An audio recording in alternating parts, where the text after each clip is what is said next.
Sige. Hi mga kapreni! Nilagang itlog sa umagahan. Hindi ako nagtitipid pero parang ganun na nga. Sana kayanin ko ang ganitong umagahan. Sisimulan ko na magbawas ng timbang pero hindi ko alam kung paano. Saan ako mag-uumpisa? Sa unahan o sa dulo?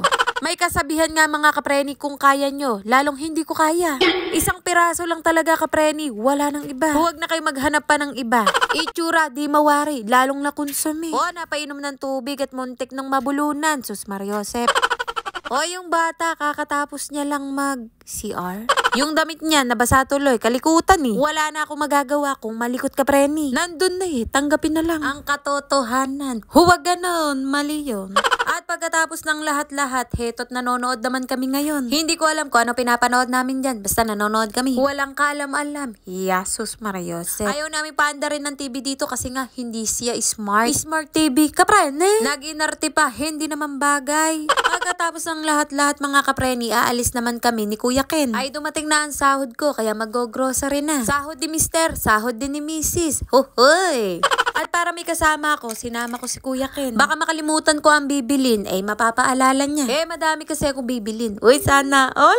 Mamamasahe lang kami at wala yung tito ko. Sa kanya lang kami palagi sumasakay at madalang lang ako mamasahe. Sa iba, sa hirap ng panahon ngayon kapreni, pati tricycle driver nananaga. Uy, biro lang yun ha. Bawal magalit dito. Dapat ako lang. Sorry na. Andito na kami sa bahay. Kabilisanes. Ay, hindi na ako nakapag-video sa grocery ba? May bagong laruan na naman ng bata. Abay, sa sobrang excited mga kapreni, yung price hindi na pinansin. Itago na lang muna at mamaya niya kakainin. Sana all may bagong laruan tapos may pasalubong pa. May bago siyang sisiraing laruan. Charis!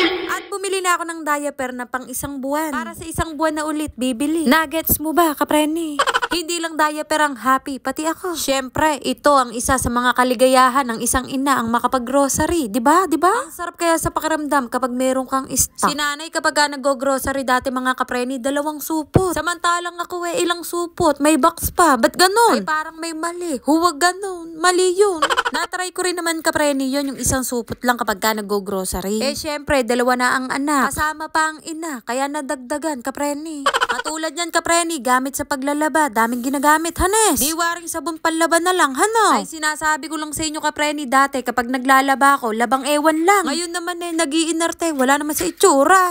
Meron nga ako napanood, kapreni, mami vlogger, lintik siyang mag-grocery, napakarami. Ay, talagang sinabi ko sa sarili ko, gusto ko rin ng ganun. Ay, magpapayaman muna ako, kapreni, bago mangyari yun. Mangyayari pa kaya yun? Charis! Hindi to dinidisplay mga kapreni, kaya pinagbukod-bukod ko na. Itatago para umabot ng 1 buwan. Ha ha!